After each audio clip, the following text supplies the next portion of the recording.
কি মনে হয় বলো তো, তুমি যদি কোনো এখান থেকে চলে চলো চলো, ওই মেয়ে যেখানে যেখানে থাকবে না, ভূতরাও সেখানেই থাকবে। চলো চলো না, পালাই এখান থেকে। দাদা, ও দাদা, ওদিকে না, ওদিকে ভিড়, এদিকে চলো চলো। দাদা প্লিজ এরকম করবেন না, না প্লিজ। আরে তুমি তো শোনো, অপসরা প্লিজ যেও না, প্লিজ আমার কথাটা শুনুন না আপনারা। আরে যান, আমার কথাটা শুনুন।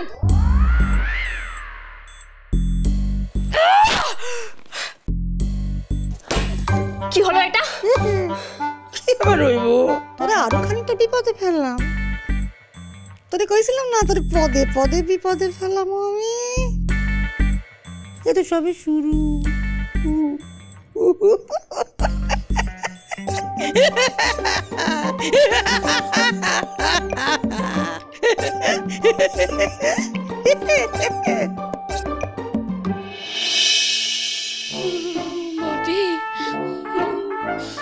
দরজাটা বন্ধ কর, দরজাটা বন্ধ কর। চা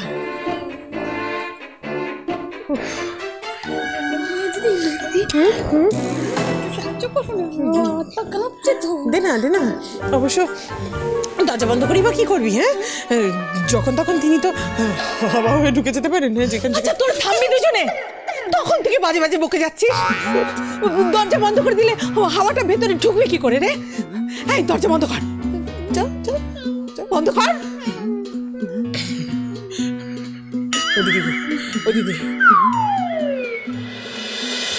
বলছি যে আমার বুকের ভেতরটা এখনো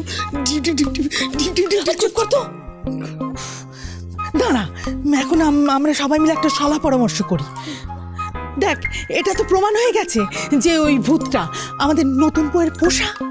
শোনো না, ওই ভূতটা যদি নতুন বউয়ের পোষা হয়ে থাকে, তাহলে চুনি যেখানে যাবে ওই ভূতটাও সেখানে যাবে।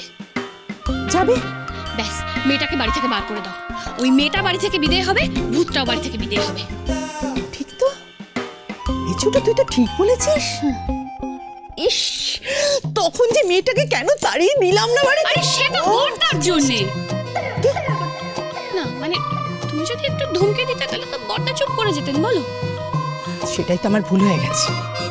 ইস, না, তোদের ভাসুর ঠাকুর যদি না বলতো তাহলে তো ওই মেয়েটাকে তাড়িয়ে দিতাম, সঙ্গে সঙ্গে তো ভূতটাও চলে যেত বাড়ি থেকে। আমি একটা কথা বলি বড়দি, দোষটা কিন্তু ঠিক বড়দার নয়, সব দোষ তোমার এই সাধের বৌমা মধুজার। তোকে কে বলেছিল রান্নাঘরে গিয়ে সব জিনিসপত্রগুলো দেখাতে? তুই তো জানিস ওগুলো ভূতের বানানো। ছোট, শুধু আমার বউয়ের দোষ নয়, তোর বরেরও দোষ। সবাই একেবারে বুদ্ধিতে বৃহস্পতি। আচ্ছা ঠিক আছে, তুমি ছাড়ো না এখন, ওসব তো হয়ে গেছে, ওসব তো নিয়ে ভেবে আর কোনো লাভ নেই।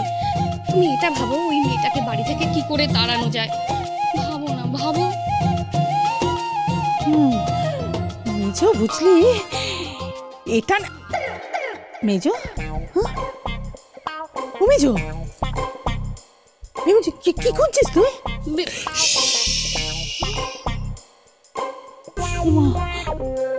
মেজো, উনি কি এখানেই আছেন নাকি রে? থাকতেই পারে। বদ্দি, যদি একবার শুনতে পেয়ে যায় যে আমরা চুনিকে তাড়ানোর সাঁট করছি, ভয়ঙ্কর খেপে যাবে। ভয়ঙ্কর খেপে যাবেন, বুঝলি? খেপে যাবেন না বর্দি? কি তুমি তো আবার রান্নাঘরে রেগে রেগে কথা বলছিলে, রেগে রেগে। হ্যাঁ, রেগে রেগে কথা বলছিলাম, তো রেগে গেলাম। তো উনি কি করবে না রাখলে? সেটা আমি জানি না, শুধু জানি ছেড়ে কথা বলবে না। ও মেজো, ছেড়ে কথা বলবে না? কি হবে তাহলে? না, ওই ভূতটা থেকে রেহাই পেতে হবে মেজো। কি করে? আমাদের কিছু একটা চিন্তা করতে হবে মেজো। শোনো বদ্দি, আমি চুনিকে তাড়ানোর কোনো চক্করে আর তোমাদের দুজনের সাথে নেই, এই তো সব বলে দিলুম, ব্যাস।